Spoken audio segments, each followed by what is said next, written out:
chickweed, and I found some very good specimens of chickweed.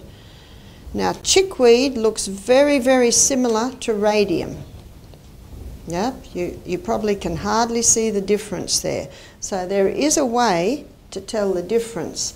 And with the chickweed, it'll have one little rootstock, and the plant can spread right out about this big. In fact, if I've got chickweed in my garden, I know all I have to do is go underneath, find the root, and I've got all of that away. It'll spread out.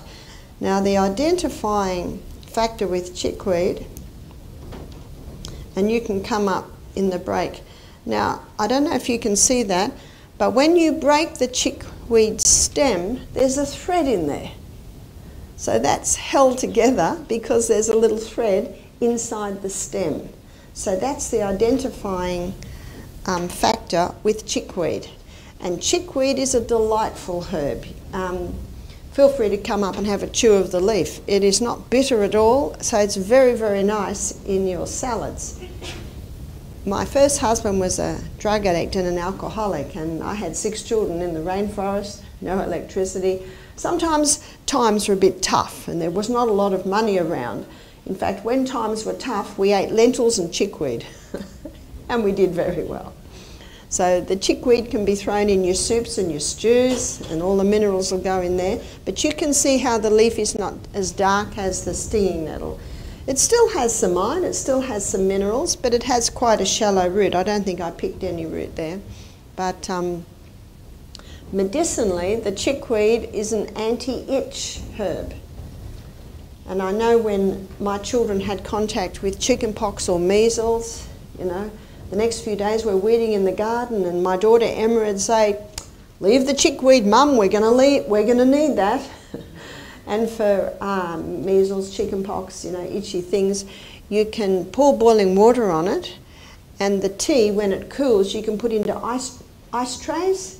So you've got chickweed tea ice cubes. And when someone has an itch, they get that out, and you know what ice will do to itch? So if ever you've got an itch, don't scratch it, because when you scratch an itch, it brings relief, but then what does it do? It's even worse. And if the scratching continues, the skin can break, and if the skin breaks, then an infection can come. Whenever you feel itch, grab an ice cube and just hit it. Now, the beauty of making chickweed tea ice cubes, you've got a double effect of not only the ice to kill the itch, but you've also got the herb.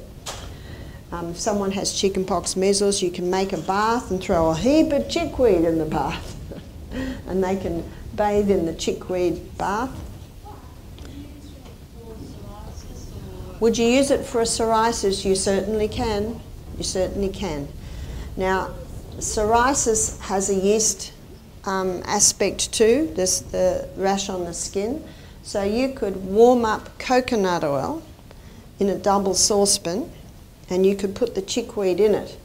And you do that for probably about half an hour till the chickweed goes all limp and dark like it's cooked. And then you just pick the chickweed out. Now you've got chickweed ointment. And the coconut oil has an antifungal property, anti-yeast property. So that's an excellent ointment for things like eczema and psoriasis. You've got your anti-itch of the chickweed, and you've also got the antifungal property of the coconut oil. Can you see that? That will actually stay there. If I pull that hard, I can break that little inside thread. But that little thread in the middle is your identifying factor. So that's the main thing with chickweed. It can be eaten. It's got nice nice array of minerals in it, and it's anti-itch. Now, I have to tell you too that my children were exposed to chickenpox, measles 5 times, and they never got it.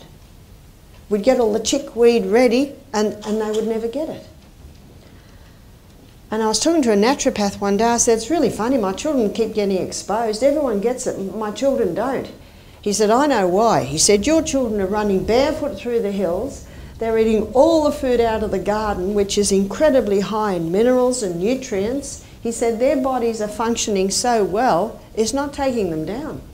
He said, I wouldn't be surprised if your children did get it, but it was so mild that they didn't even know they had it. Isn't that interesting? That was his theory. Now let's have a look at this other one, and this is called radium. Radium's the one that looks like chickweed, and this is very different because it's just like a little tree. It doesn't spread out like the chickweed. And I was looking around, I thought that was quite a good specimen till I found this one, and you see it branches out. But as you can see, it's so similar, isn't it? So to identify it, you know that this is the radium because it grows like a tree and that one spreads out. But the identifying factor is when you break it, can you see the white milk? There's a white milk there, and that white milk is an irritant. So don't put this one in your salad, okay? It's an irritant. Your husband will never forgive you. Now you see that white milk there, you can put that on a skin cancer and burn it out. You can put that on a wart and burn it out. You can put that on a mole and burn it out. It's an irritant. It'll irritate whatever you put it to. So what you can do is you can put a little bit of olive oil or coconut oil or pawpaw ointment, something like that, around the edge of the mole or wart or skin cancer, and just put that on the skin cancer, wart or mole. It'll flare up. It's an irritant. It's doing its work. It'll look terrible, but that's what it does. If you go and have a skin cancer burnt off from the doctor, it's going to look terrible, isn't it? It's just burning it out. So remember, this one is an irritant. Don't eat it. But you can irritate or burn out any little bits and pieces on your body that you'd like to burn out. So that's really the only thing that you would use the radium for. It's also called milkweed because of that little dot of milk that comes out. Obviously, the thicker the stem, the better milk that you will get.